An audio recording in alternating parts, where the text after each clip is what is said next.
Cerita oleh Ed Diuseta. Anakku begitu cantik, akan semakin cantik bila ku cungkil kedua bola matanya. Desember 2001. Pagi ini adikku mati. Ibu membunuhnya dengan mencungkil kedua bola matanya.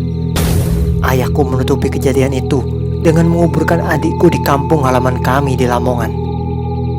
Ibu menyesal, namun ucapannya itu sama sekali tidak seperti raut wajahnya kemarin malam yang betapa menikmatinya dia ketika membunuh adikku. Ia terus tertawa mencengkeram wajah adikku yang masih kecil dan menikmati tangisannya seolah itu adalah musik yang merdu. Bahkan baginya, darah adikku yang mengalir di wajahnya seperti semburan air segar. Kejadian itu selalu terpatri dalam ingatanku saat aku hanya bisa merunduk di sudut ruangan menyaksikan kegilaan itu. Ibuku bernama Ningrum dan ayahku adalah Cokro Darmono, sebuah pasangan suami istri dari keluarga terpandang yang memiliki pengaruh besar. Kami menjalani kehidupan yang berkecukupan, bahkan bisa dikatakan mewah untuk standar kota kecil tempat tinggalku. Namun, perlu diingat, aku bukanlah anak yang lahir dalam kemewahan ini. Di masa lalu yang kelam, bapak dan ibu terperangkap dalam belenggu keterbatasan. Badai kehidupan menghantam dengan kekejaman ketika kobaran api merenggut rumah dan harta bapak, mengubur segala kenangan manis dalam kepompong kepapaan dan kekayaan. Desa mereka menjadi saksi bisu dari tragedi yang tak terlupakan, di mana beberapa rumah menjadi arang hitam yang menyala di tengah malam. Dalam reruntuhan itu, bapak terpaksa menyerahkan diri pada takdir yang kejam. Pekerjaan sebagai loper koran adalah satu-satunya tali penghubung dengan realitas yang terus merosot. Penghasilan yang tidak menentu hanya seakan menjadi bayang-bayang gelap yang menari-nari di tepi kehidupan mereka. Saat itu, keluarga bapak terpuruk dalam ketidakpastian dan malah dihantui oleh ketidaktahuan saudara-saudaranya yang menolak mengakui ikatan darah sebagai anggota sejati dari Trah Darmoyo. Namun, entah bagaimana keajaiban terjadi, dalam waktu singkat, kondisi ekonomi keluarga kami membaik. Ibu hanya bercerita bahwa kami mendapatkan suntikan modal untuk menjalankan bisnis kelapa sawit di Kalimantan.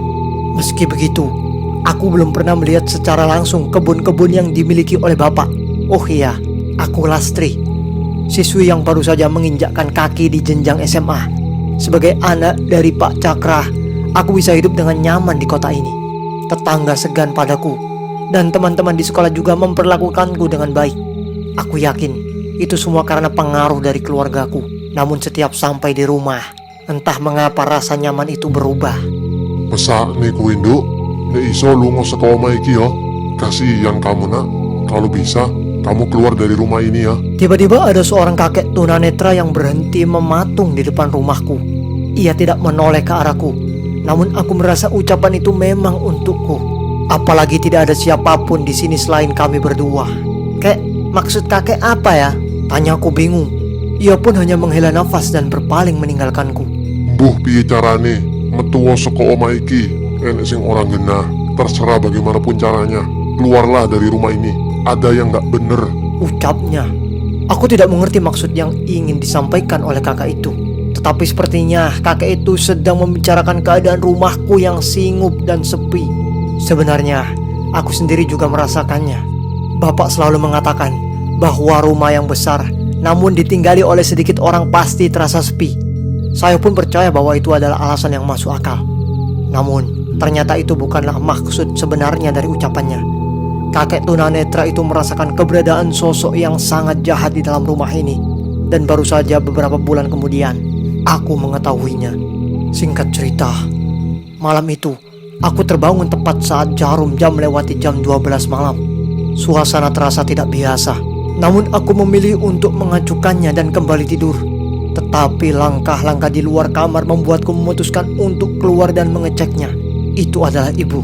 Wajahnya terlihat aneh, hanya berjalan dengan wajah pucat dan meninggalkan rumah. Aku sempat ingin memanggilnya, tetapi mengurungkan niatku karena rasa bingung. Saat itulah, suara dari kamar bapak dan ibu terdengar. Ada suara perempuan. Sementara ibu keluar rumah. Kalau begitu, siapa sosok menyerupai ibu yang berada di dalam kamar? Pertanyaan itu menggantung di udara, meninggalkan kebingungan di balik perasaanku. Aku pun menghampiri kamar bapak yang pintunya masih sedikit terbuka, seolah baru saja ada seseorang yang keluar dari sana. Ada belayan rambut putih di lantai depan pintu kamar bapak. Tapi sebelum memutuskan untuk masuk, aku tersadar akan sebuah pemandangan yang sulit untuk kulupakan. Nyai, nikmat sekali Nyai. Teruskan Nyai. Suara itu terdengar dari bapak yang sedang bersenggama dengan seorang perempuan.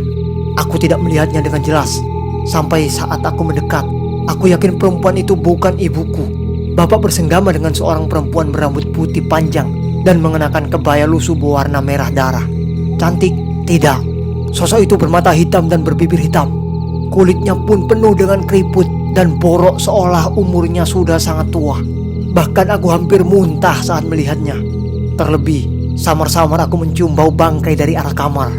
Tetapi sepertinya bapak melihatnya dengan sosok yang berbeda.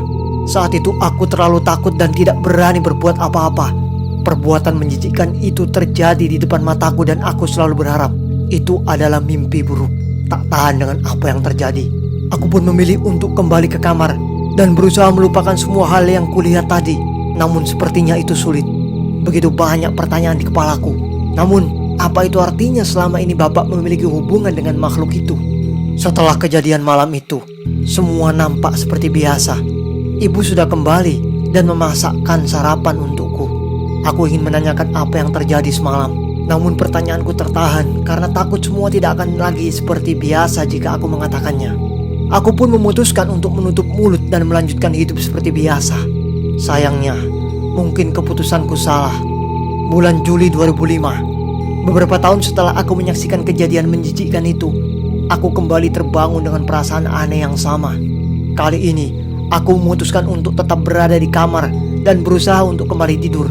Tapi ada sesuatu yang membuatku tidak nyaman. Ada suara menggangguku dari jendela kamarku. Itu suara seperti seseorang yang memainkan kukunya di kaca jendela. Aku berusaha untuk membiarkan.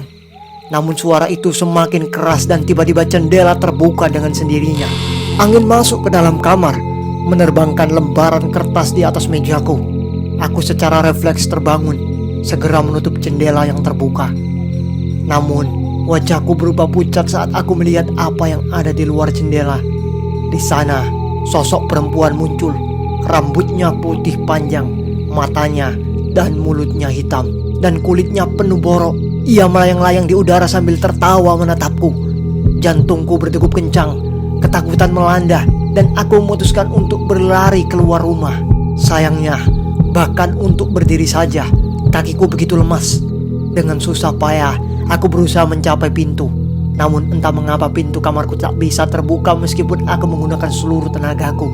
Dalam kepanikan, aku ingin berteriak minta tolong, tapi suaraku terasa tertahan. Hanya bisikan-bisikan kecil yang keluar dari mulutku. Saat itu, aku tak mampu lagi mempertahankan kesadaran diriku, dan dunia di sekitarku mulai memudar. Lastri, kenapa kamu tidur di lantai? Kamu gak sekolah? Pagi itu ibu membangunkanku yang tak kunjung keluar dari kamar.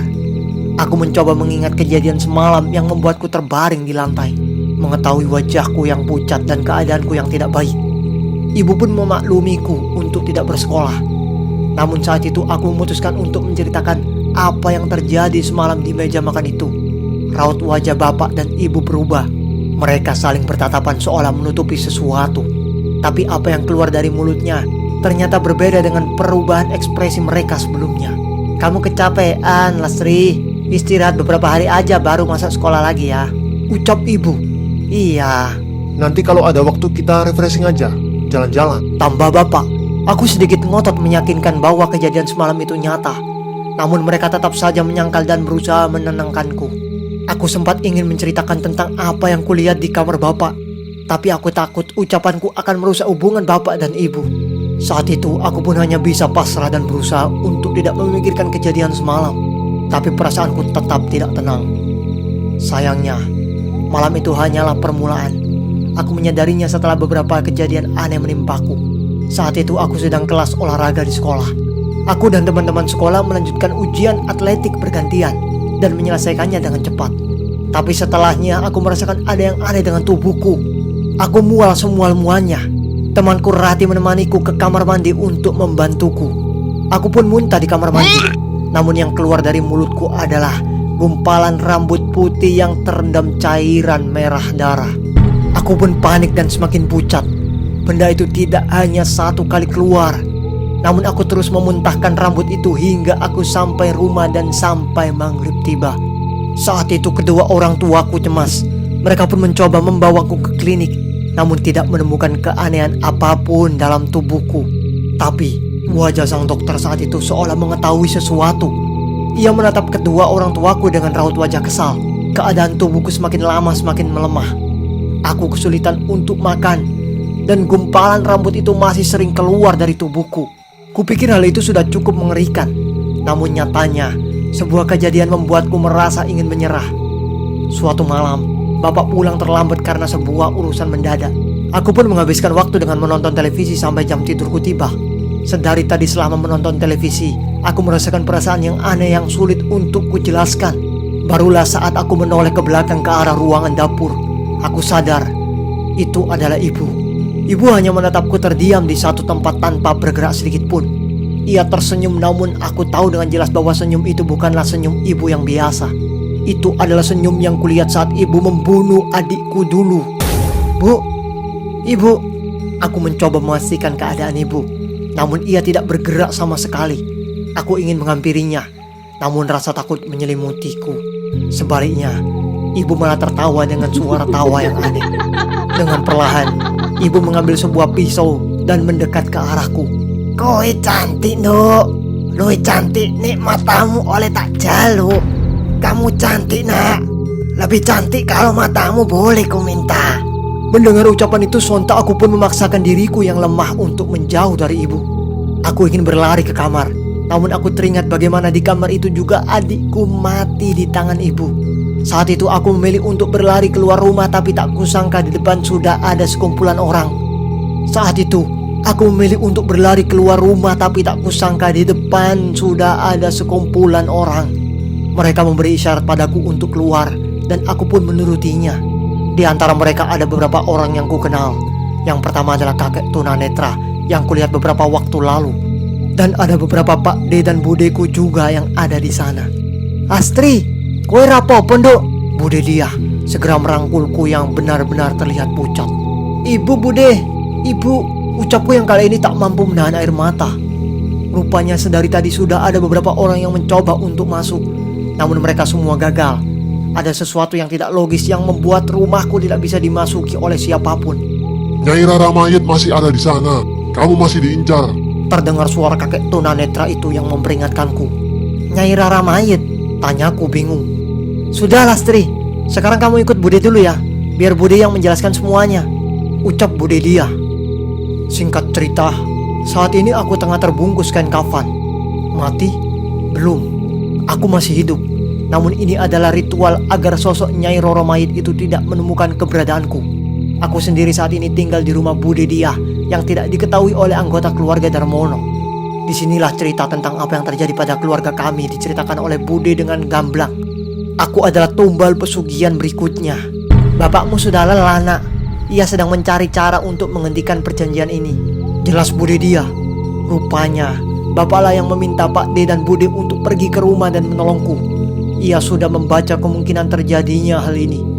Perjanjian yang dimaksud oleh Bude adalah sebuah ikatan yang terjalin antara bapak dan ibuku dengan entitas yang menghuni tempat keramat di sebuah bukit yang sering disebut sebagai Punden Mayit.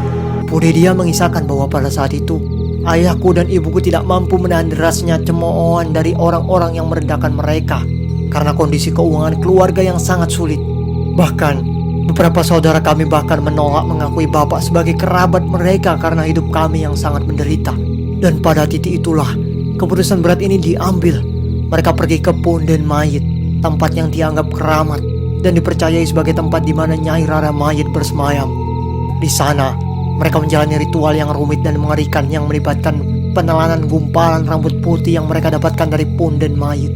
Dalam kegelapan malam, mereka menelan gumpalan rambut putih itu sebagai bentuk perjanjian dengan Nyai Rara Mayit. Gumpalan rambut itu hanyalah simbol, namun dibalik itu Rara Mayit meminta sebuah perjanjian. Bapak harus menikah dengan Rara Mayit dan melakukan hubungan terlarang pada malam-malam tertentu. Bapak yang sudah gelap mata pun menyetujui itu tanpa sepengetahuan ibu. Setelah kembali, hidup kami mengalami perubahan yang sangat signifikan. Keluarga kami tiba-tiba menjadi kaya dan dihormati di desa. Namun kebahagiaan itu nyatanya datang dengan biaya yang sangat besar.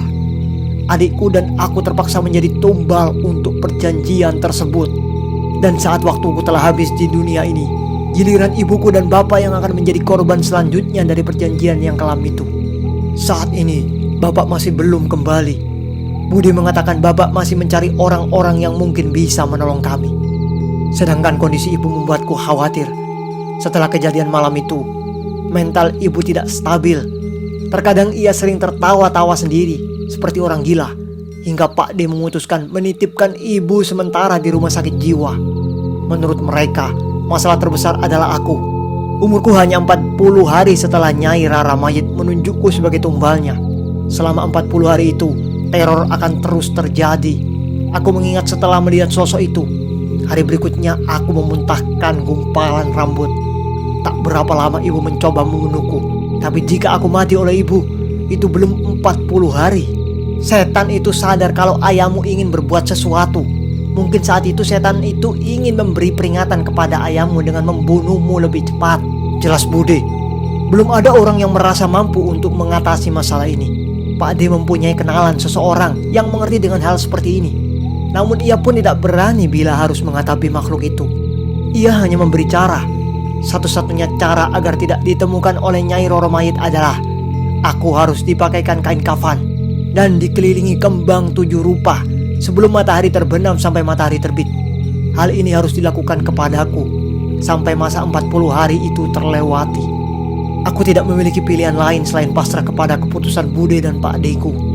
Melihat mereka terlihat benar-benar khawatir dan merasa bersalah dengan apa yang terjadi pada keluarga kami. Singkat cerita, berbaring di balik kain kafan ini bukan hal yang mudah. Selain harus berada di sini selama 12 jam, semakin lama aku mulai merasakan keanehan. Mungkin Nyai Rara Mayit tidak menemukanku, tapi makhluk-makhluk halus di sekitar tempat ini mulai tertarik kepadaku. Aku mulai bisa melihat mereka. Aku bisa melihat sosok pocong yang menempelkan dirinya di langit-langit rumah dan terus memandangku dari atas. Aku bisa melihat sosok setan berekor yang merayap di dinding dengan wajah yang mengerikan. Aku juga bisa melihat sosok wanita berwajah pucat mengintip kami dari balik jendela. Ini terlalu mengerikan. Beruntung selama dalam ritual kafan ini selalu ada setidaknya satu orang yang menemaniku. Setidaknya ketika aku ketakutan, aku akan mengajak ngobrol mereka untuk mengusir rasa takutku. 40 hari pun berlalu. Kakek tunanetra itu datang bersama Pak D dan melihat keadaanku. Rupanya ia juga seorang pelaku spiritual yang memang sejak awal khawatir dengan keadaanku. Duk, kamu selamat. Tapi ini tidak selamanya. Ucapnya. Bude dia pun melepaskan kafan itu dari tubuhku dan melipatnya. Sementara aku mempertanyakan tentang ucapan kakek itu. Maksudnya bagaimana mbah? Tanyaku. Cakra, ayahmu sudah menemukan seseorang yang bisa menghalau Nyai Rara Mayit dari dirimu. Namun itu hanya sementara. Ketika orang itu wafat atau melemah, setan itu akan mencari celah dan membalas dengan lebih kejam. Jelas kakek itu. Mendengar ucapan itu aku pun menelan ludah takut membayangkan seandainya hal itu terjadi. Lantas, saya harus bagaimana mbah? Tanyaku lagi. Mbak juga tidak tahu. Tapi jika kamu ditakdirkan untuk selamat, yakinlah, kalian akan selamat. Hanya Tuhan yang mengatur hidup dan matinya seseorang.